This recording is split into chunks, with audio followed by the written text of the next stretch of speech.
Okay, here is our modified rendition of the filing room. This run of cabinets has not changed from the beginning, so that's the same.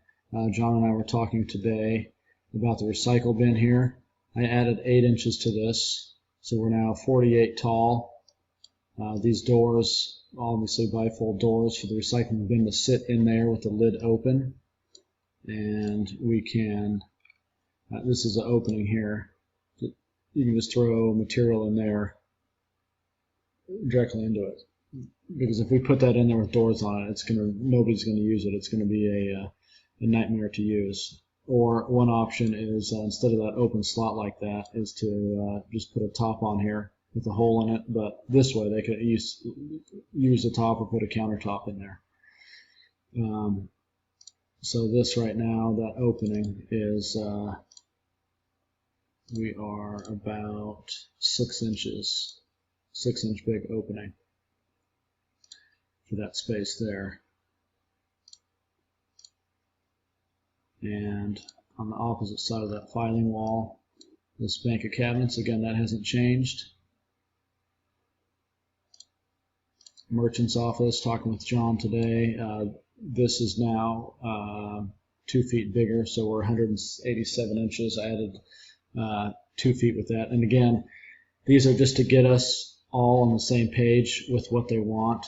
And then once we get a thumbs up with that, I can get elevation drawings for exact measurements with everything. But there's just been a lot of back and forth, some changes, which is fine, which is normal. Tracy asked this to be on the ground. This is a cabinet for the placards or signs. This is 12 inches deep now, since those are much smaller signs than I thought, with roll-out drawers in here. But I don't want to put this on the ground. It'll be too difficult to get to. This is going to be a relatively small cabinet, so we can just mount that maybe 3-4 feet off the ground. So we can open up these doors, pull out the rollouts, and get to those items in there. Manager's office, Corey's room. Since the last renditions, nothing has changed. With that printer being here, this space, all locking for the binder storage here, adjustable shelving in here. 15 of these. File drawer with lock on it, and 2 utility drawers on top. And it's finished on both sides. Break room. Okay, we're a couple ideas here. Idea number, I think, 2 with this.